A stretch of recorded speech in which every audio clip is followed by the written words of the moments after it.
माला लिए किसी पुरुष की तलाश कर रहे थे, उसी समय राजा का भेष धारण करके भगवान विष्णु आए और वह जो श्रीमती थी भगवान विष्णु के गले में जयमाला डाली, भगवान विष्णु लेकर तुमको चले गए। जब कन्या को नहीं पाए, नारद तो बिल्कुल विचलित हो गए और जो उन्होंने राक्षसों को श्राप दिया था उनसे प्रार्थना किए कि हम तो आपको सत्य बात बताए हैं, फिर भी आपने मुझे श्राप दिया है। नारद जी ने कहा कि हमने जो श्राप दिया है उसका फल तो तुम्हें भोगना पड़ेगा, किंतु उसका फल भोगने के बाद तुम अपने धाम को चले जाओगे, तुम खेद मत करो। जरूर तुम राक्षस होगे, किंतु तुम्हें अपने भगवान की प्राप्ति हो जाएगी। यह सुनकर के राक्षसों को जो शोक संताप था वह जो तो दूर हुआ और भगवान की स्तुति करते हुए सीधे भगवान के पास चले आए। श्री सूत जी कहते हैं कि अत्यंत अद्भुत वर्णन यह मैंने आप लोग को सुनाया है। और इसके बाद जो सौनकादि ऋषि थे उन्होंने सूत जी से कहा, इसके बाद नारद जी आगे क्या प्रश्न किया है कृपा करके हमको उसको भी सुनाइए। तो सूत जी कहते हैं कि हे सौनकादि ऋषि, जब नारद जी अपने आप को बंदर रूप में देखा तब उनको अत्यंत क्रोध हुआ। अब क्रोध के मारे उनका शरीर फड़फड़ाने लगा और कहने लगे, हे हरे तुम महादुष्टा कपटे विश्वमोहना पर्वत सहन्नाशासे मायावी मलिनाशयः मोहिनी रूप मादाय कपटम कृतवान पुरा। हे महाविष्णु, हे कपटी, हे मीठी मीठी बात करके छलने वाले विष्णु, तुमने मुझे ठगा है। तुमको मैंने कहा था कि तुम मुझे अपना स्वरूप दे दो, किंतु तुमने माया में मुझे बंदर बना दिया है। तुम्हें लगता है कि मेरा उपकार तुमसे सहा नहीं गया।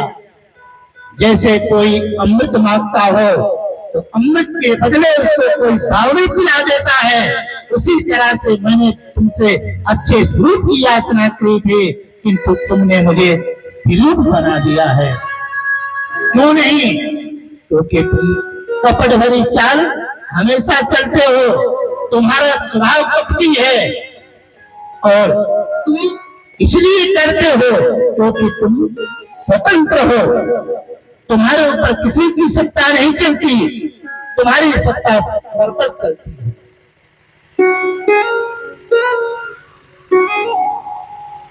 हे विष्णु, जो तुम्हें स्वतंत्र बनाकर वो परमात्मा से दे, तुम्हारे ऊपर जो कृपा किए हैं वो बहुत गलत किए हैं। आज से यह सोचे थे कि ब्राह्मण ऐसे ही होते हैं, आज तुम्हें हम दिखाते हैं कि ब्राह्मण का चमत्कार और ब्राह्मण का क्रोध कैसा होता है। जाओ, हम तुम्हें आज ऐसा ही दंड देंगे कि कभी तुम किसी ब्राह्मण का ऐसा अपकार नहीं कर सकोगे। तुमने आज तक किसी ब्राह्मण की जैसी तुमने कार्य किया है, ऐसा उपकार आज की बात किसी ब्राह्मण का करने का साहस नहीं करोगे। हम तुम्हें साथ देते हैं तो जो तुमने माया के रूप में ठगा है और जिस स्त्री के कारण मैंने इतना दुख पाया है, इसी स्त्री के कारण तुम भी एक समय पर दुख का भागी बनोगे। और जिस बानरों को मेरे पास में तुम बैठा के रखे थे, वही तुम्हारी बानर तुम्हारी भार्या की और तुम्हारी रक्षा करने के लिए सहायता बनेंगे। जैसा हमारा मुख दिया है ऐसी मुख वाले तुम्हारे साथ पूरे जीवन तुम्हारी सहायता में लगे रहेंगी।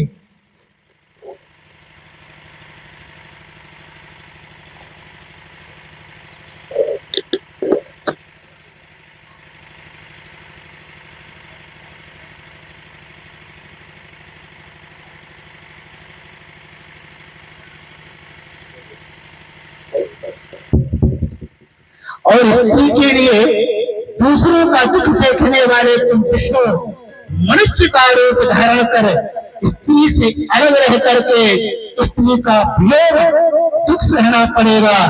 और अज्ञानी पुरुष जैसे स्त्री के पीछे डोलता भटकता है, ऐसे ही तुम्हारी बुद्धि नष्ट हो जाएगी। जब अज्ञान से मोहित देवर्षि नारद ने इस प्रकार विष्णु को साथ दिया, तब शिव माया से उनकी बुद्धि शुद्ध हो गई और फिर पश्चाताप करने लगे। और वहां से जब नारद जी चलते हैं तो फरकते घर को मन मारे सपति चलो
इस प्रकार से जो शिव माया से मोहित होकर के साथ दे दिए और जब उनका क्रोध शांत हो गया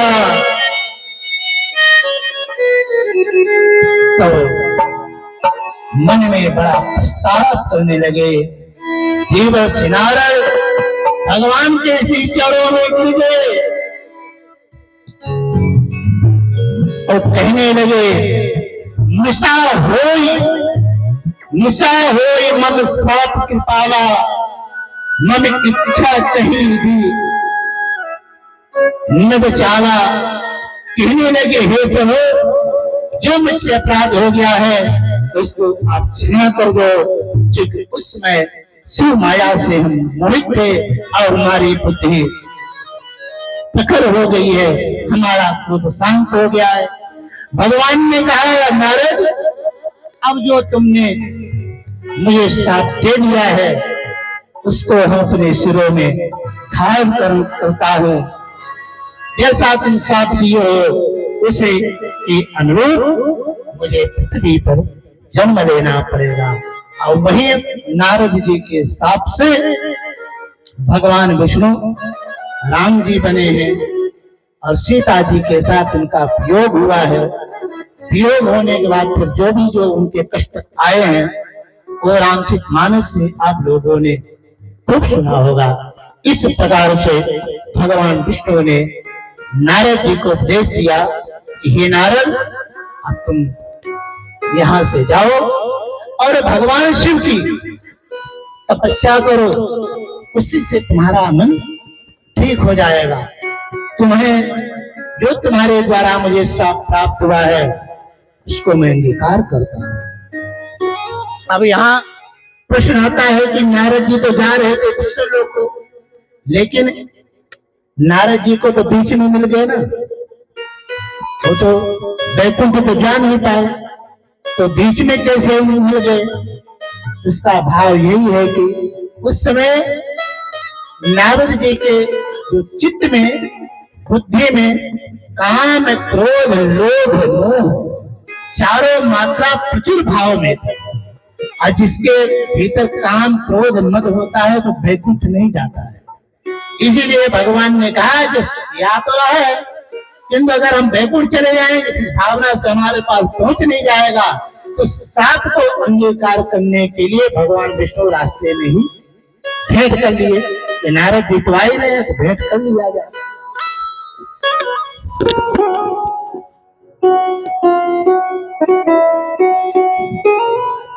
भगवान विष्णु को अपने श्रीमती को लेकर के वैकुंठ चले गए। नारद जी तपस्या करने लगे। जपहु जाय शंकर सतनामा, हुई है कृत हृदय विश्राम।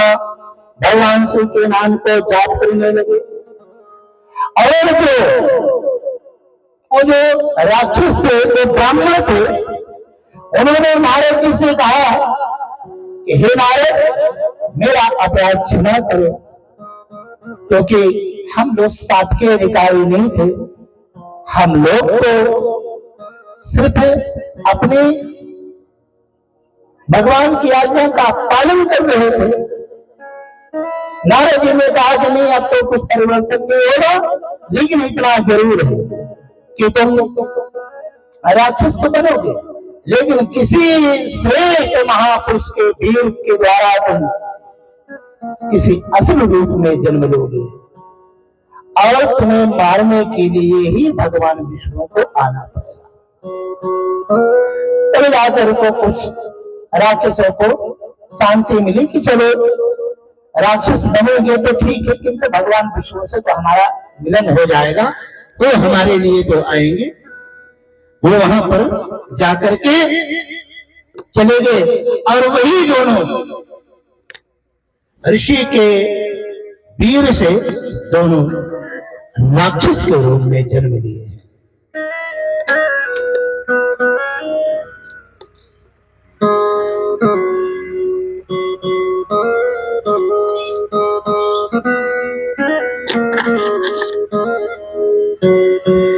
आइए हम अपनी मनवाणी को थोड़ी भगवान की ओर, कीर्तन की ओर ले चलते हैं, तत्पश्चात आगे की कथा श्रवण करेंगे।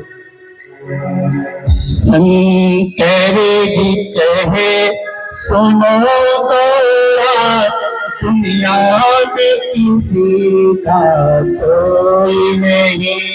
शंकर जी कहे सुनो गौरा, दुनिया में किसी का दुनिया में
तुम्हारे को